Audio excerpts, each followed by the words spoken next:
Hello नमस्कार दोस्तों नमस्कार। हमने जो टॉपिक पढ़ा उस टॉपिक में हमने क्या पढ़ा। तो उस टॉपिक में हमने पढ़ा था कि सेल के बारे में। एक्चुअली जो सेल क्या है उसके बारे में पढ़ा, किसने डिस्कवर किया, यानी हमने क्या पढ़ा, सेल के बारे में पढ़ा। नॉर्मल सी बात है। अब आता है कि सेल के बारे में हो गया। अब आता है टॉपिक कि हम लोग एक क्या करते हैं कि एक टाइम लाइन देखते हैं कब किसका, क्योंकि भी क्वेश्चन आया है कि कब किसका डिस्कवर हुआ। ठीक है, तो ध्यान रखना है स्क्रीन पे कि एक लाइन खींचना है, ऐसे आगे बढ़ाते चले जाएंगे कि कब क्या हुआ। ठीक है, तो एक में क्या होता है कि सबसे पहला वाला जो टॉपिक है वो आता है कि सबसे पहले क्या डिस्कवर हुआ सेल में। सबसे पहले क्या हुआ, तो हम बोलेंगे कि भाई सबसे पहले जो हुआ था ना उसको बोलते हैं सेल। सबसे पहले क्या हुआ, सेल हुआ। सेल का मैंने बताया था कब हुआ, 1665, कहीं कहीं 1666 लिखता है। ठीक है, सेल का डिस्कवर हुआ। ठीक है, मैंने भी बताया था कि इसका डिस्कवर सेल का जो हुआ किसने किया था, तो इसका डिस्कवर किया था रॉबर्ट हुक ने। रॉबर्ट, ठीक है, हुक। रॉबर्ट हुक नाम के एक पर्सन थे जिन्होंने सेल का डिस्कवर किया। क्लियर, यहाँ तक समझ आए। अब आता है कि रॉबर्ट हुक ने सेल का डिस्कवर किया। ठीक है, और डिस्कवर ऑफ सेल क्या था, क्या लिविंग था कि नॉन लिविंग था, तो हम बोलेंगे कि डिस्कवर ऑफ द सेल जो था वो क्या था, डेड था, यानी डेड। ठीक है, डेड सेल पे उन्होंने स्टडी किया, यानी प्लांट के जो बार्क होते हैं ना, बार्क, प्लांट का जो बार्क होता है ना, छल्ला जो जानते हो ना, बार्क प्लांट का, किसी पेड़ का बाहरी छल्ला, सेल वाला नहीं, जो छल्ला वाला वो पार्ट। ठीक है, तो डेड सेल पे इन्होंने एक्सपेरिमेंट किया और सबसे पहले इन्होंने क्या किया, रॉबर्ट हुक ने 1665 और 1666 के बीच जो ऑप्शन आएगा मार देना। ठीक है, ज़्यादातर के 1665 ही है। तो बार्क यानी डेड सेल का, डेड सेल पे एक्सपेरिमेंट किया। यानी अगर पूछा जाए सेल का डिस्कवर जो रॉबर्ट हुक ने किया, कौन सा सेल था, तो डेड सेल था। अब आपके दिमाग में आएगा कि भाई अगर डेड सेल था तो लिविंग सेल कौन सा था, नहीं, डेड सेल था तो जिंदा सेल कौन था, कब था। तो इसके लगभग आप बोलो कि लगभग 10 साल, 9-10 साल बाद 1674 में, 1674 में, ठीक है, 1674 में एक साइंटिस्ट आते हैं जिनका नाम है एंटोनियो, यानी एंटोनी, ठीक है, एंटोनी वॉन, एंटोनी वॉन, ठीक है, लुवेनहॉक, एंटोनी वॉन, ठीक है, लुवेन, लुवेनहॉक, लुवेनहॉक ने, ठीक है, एंटोनी वॉन लुवेनहॉक ने क्या किया, इसके 10 साल बाद क्या किया भाई, तो एंटोनी लुवेनहॉक ने इसके 10 साल बाद क्या खोज किया, लिविंग सेल, लिविंग सेल की खोज किया। समझ गया, लिविंग सेल की खोज किया। और लिविंग सेल कहाँ मिला उनको, कहाँ मिला, तो पॉन्ड्स वाटर में, पॉन्ड वाटर में, पॉन्ड्स जो होते हैं ना, तालाब उलाब, उसके वाटर में। और उसके वाटर में मिला कैसे, कैसे, तो पॉन्ड्स वाटर के अंदर, पॉन्ड्स वाटर के अंदर क्या होता है, पॉन्ड्स वाटर के अंदर जो क्या है भाई, साइनोबैक्टीरिया है, उस पे साइनोबैक्टीरिया, साइनोबैक्टीरिया, साइनोबैक्टीरिया, ठीक है, उसके ऊपर इन्होंने खोज किया था, साइनोबैक्टीरिया का। साइनोबैक्टीरिया को क्या कहा जाता है, साइनोबैक्टीरिया को क्या कहा जाता है, तो साइनोबैक्टीरिया को ब्लू ग्रीन एल्गी बोला जाता है, ब्लू ग्रीन एल्गी बोला जाता है। ठीक है, एल्गी बोला जाता है, ब्लू ग्रीन एल्गी। समझ गए, तो ब्लू ग्रीन एल्गी। तो हमने क्या पढ़ा, हमने पढ़ा पहले देखो, सेल का डिस्कवर 1665 में रॉबर्ट हुक ने किया था, डेड सेल का। अब एक और पर्सन आते हैं 10 साल बाद, लगभग 9 साल बाद पर्सन आते हैं एंटोनियो वॉन लुवेनहॉक। एंटोनियो ने, सिंपल एंटोनियो याद रखना, लिविंग सेल का डिस्कवर किया। कहाँ किया, पॉन्ड्स वाटर में, ठीक है, झील उल का पानी जो होता है ना, तालाब का जमा हुआ, उसमें साइनोबैक्टीरिया जमता है, उस यानी ब्लू ग्रीन एल्गी जिसको बोलते हैं, उसी के अंदर उन्होंने सेल, लिविंग सेल का डिस्कवर किया। समझ गया यहाँ तक। अब अगला पड़ाव अपना कहाँ है भाई, अगला पड़ाव, तो अगला पड़ाव 74 के बाद कहाँ आता है भाई, तो अगला पड़ाव अपना आता है 74 के बाद, कौन सा आएगा, तो 74 के बाद आता है अपना लगभग 1800, कब, लगभग 1831 में, ठीक है, 1831 में एक पर्सन आते हैं जिनका नाम था रॉबर्ट ब्राउन, रॉबर्ट, ठीक है, रॉबर्ट ब्राउन नाम के एक पर्सन थे,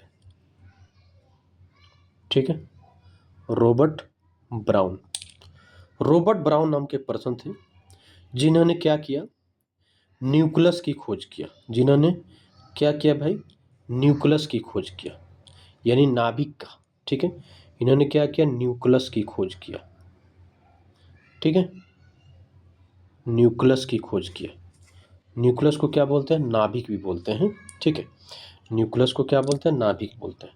और न्यूक्लियस को ही हम क्या बोलते हैं, न्यूक्लियस को हम क्या बोलते हैं, ब्रेन ऑफ सेल कहते हैं, यही कहते हैं ना,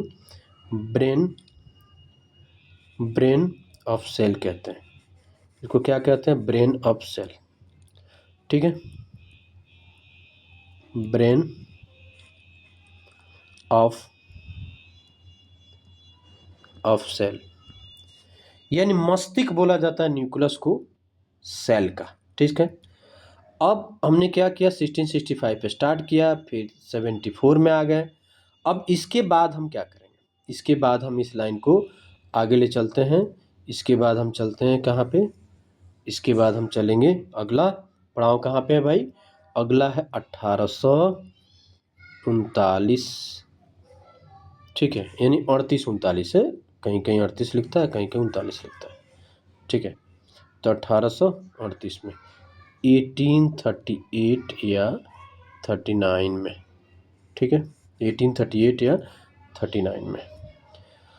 अब आता है कि 1838 में क्या हुआ था भाई, 1838 में सेल थ्योरी, यानी सेल थ्योरी का स्टडी किया गया, यानी टोटल हम बोल सकते हैं पूरी कोशिका का अध्ययन किया गया सेल थ्योरी का, ठीक है, सेल थ्योरी का स्टडी किया, सेल थ्योरी का, ठीक है। कौन सा पर्सन था जिन्होंने सेल थ्योरी का स्टडी किया, तो सेल थ्योरी के स्टडी करने वाले पर्सन का नाम एक नहीं थे बल्कि दो थे, दो कौन कौन थे, एक को बोला जाता है स्लेडन, यानी इसको ऐसे लिख सकते हैं स्लेडन, ठीक है, स्लेडन,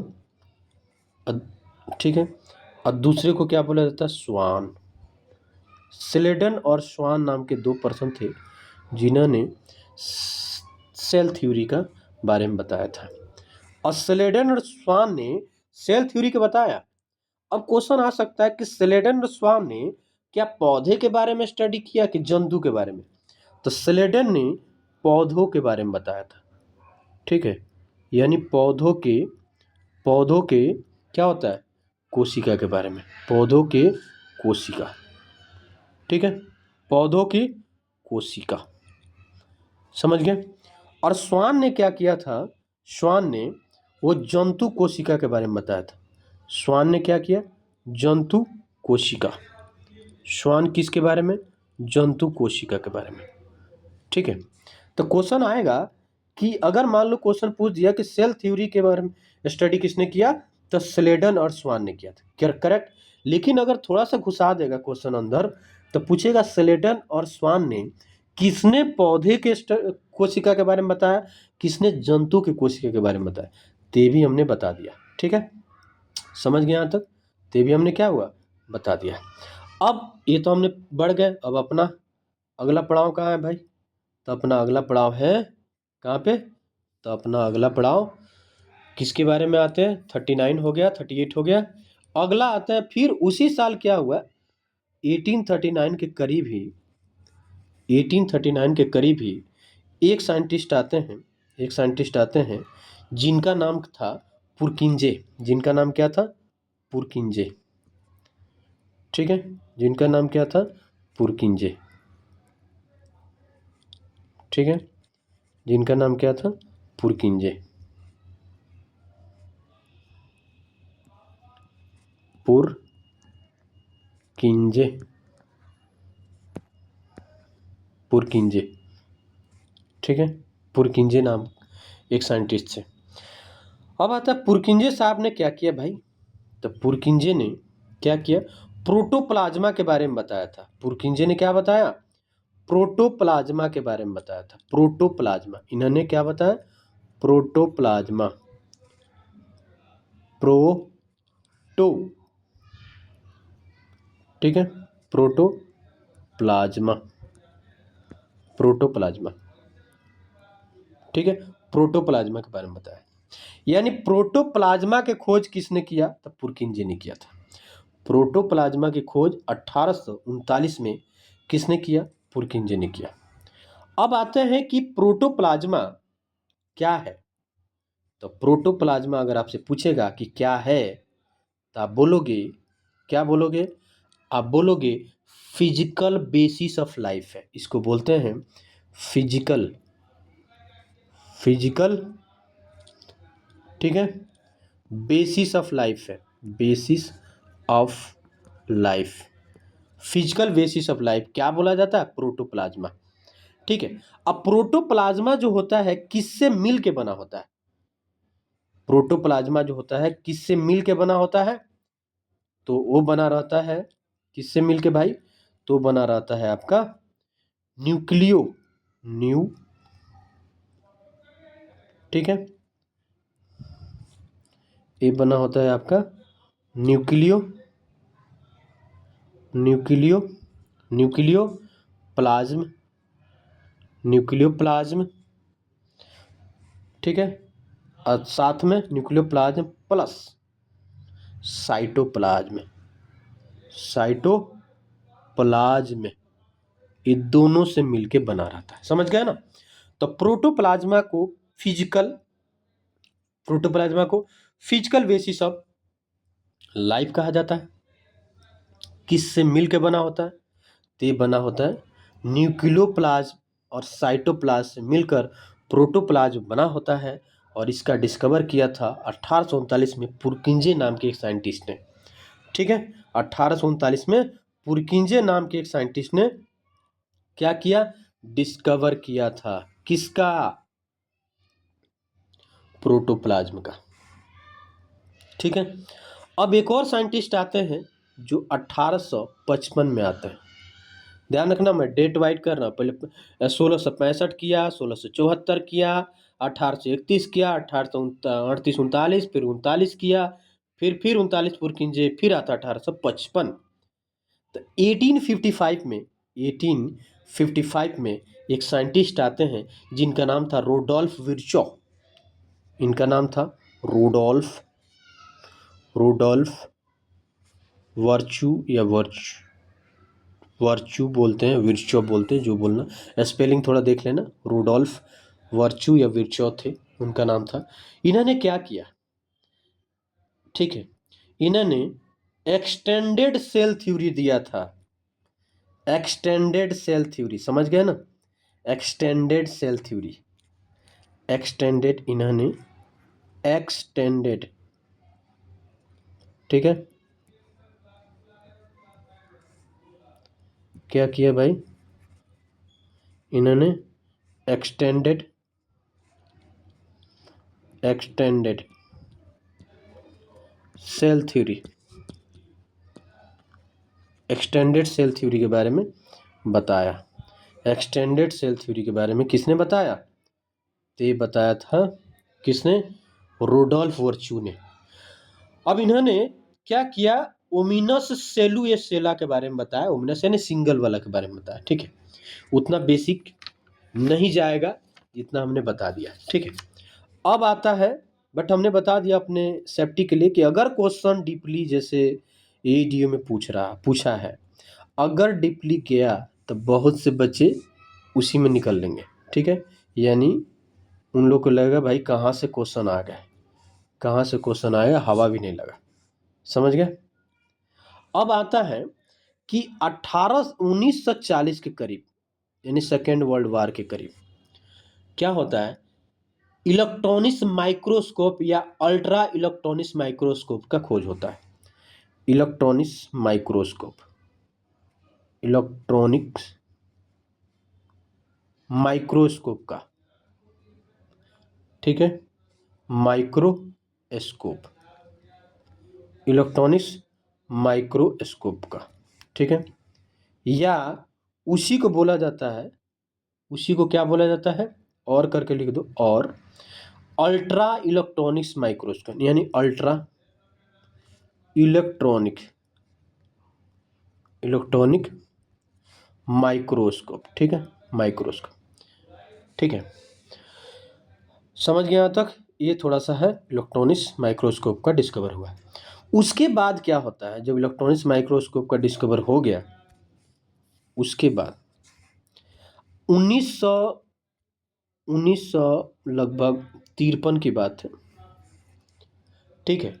डीएनए की खोज होता है 1953 में, डीएनए का खोज हुआ, डीएनए का खोज हुआ, ठीक है। किसने किया था, वाटसन एंड क्रिक ने, ठीक है, वाटसन एंड क्रिक ने किया था। वाटसन एंड क्रिक ने डीएनए की खोज किया। अब इन्होंने सबसे पहले डबल हेलिक्स स्ट्रक्चर के बारे में बताया, यानी डबल, ठीक है, double helix structure, double helix structure के बारे में बताया, डबल हेलिक्स स्ट्रक्चर के बारे में बताया। यानी डबल हेलिक्स स्ट्रक्चर है क्या, डबल हेलिक्स स्ट्रक्चर क्या है, तो जैसे आप ऐसे ऐसे, ठीक है, डबल हेलिक्स स्ट्रक्चर। तो डबल हेलिक्स में क्या है, जैसे मान लिया कि इस टाइप के यहाँ ये सब हो गया, डबल हेलिक्स आ गया, ठीक है, और ऊपर मान लिया कि थोड़ा कलर चेंज किया, ये डबल हेलिक्स स्ट्रक्चर, ठीक है, डबल हेलिक्स। फिर बाद में ये मिलाया इस टाइप के डबल हेलिक्स वाला स्ट्रक्चर, इस टाइप का शेप रहता है ना डीएनए के अंदर, ठीक है। तो डबल हेलिक्स स्ट्रक्चर के बारे में इन्होंने सबसे पहले बताया। वाटसन क्रिक, यही क्वेश्चन आया था एईटीयू में, ठीक है, एईटीयू में यही क्वेश्चन आया था। अब आते हैं इसके बाद, अब आते हैं 1962 के बाद 1962 में क्या होता है, 1962 में एक साइंटिस्ट आते हैं जिनका नाम था F gross, F gross. RNA की संपूर्ण संरचना के बारे में बताया था, आरएनए। इन्होंने क्या किया भाई, आरएनए की संपूर्ण संरचना के बारे में बताया था,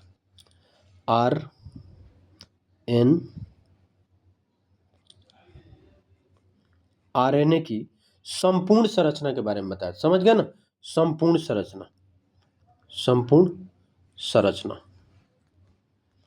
ठीक है, संरचना के बारे में बताया था। क्या नाम था उनका, एफ ग्रॉस। 1962 तक आ गए, चाइना के वॉर तक। अब आते हैं, नोट में करके मैं लिखा देता हूं, नोट में एक पर्सन थे, नोट करके लिखा देता हूं यहाँ पे, ठीक है। एक पर्सन थे जिनका नाम था फ्यूड्रिक, ठीक है, मिश्चन नाम था, फ्यूड्रिक, मैं यहाँ लिख देता हूँ, फ्यूड्रिक, उनका नाम था फ्रूडिक, सॉरी फ्रूड्रिक, स्पेलिंग एक बार देख लें, फ्रूड्रिक, ठीक है, फ्रूड्रिक, और मिश्चन था, फ्रेडरिक मिश्चन, आई है, फ्रेडरिक मिश्चन नाम के एक पर्सन थे, ठीक है। और फ्रूडिक मिशन ने सबसे पहले मतलब फ्रूडिक मिशन 1869 के करीब, ध्यान रखना, सेल के डिस्कवर के बाद, नोट करके मैं लिखाया हूँ। इन्होंने क्या किया था, 1800 में। तो फ्रूडरिक मिशन ने क्या किया भाई? तो फ्रूडरिक मिशन ने उन्होंने क्या किया कि न्यूक्लिक एसिड की खोज किया था, यानी न्यूक्लिक, ठीक है, न्यूक्लिक एसिड की खोज किया, एसिड की खोज किया, ठीक है, न्यूक्लिक एसिड की खोज किया। यहाँ तक समझ गए ना? आज हम लोग इतना ही पढ़ते हैं, ठीक है। समझ में आ रहा था प्लीज लाइक करो, सब्सक्राइब करो। थैंक यू, धन्यवाद।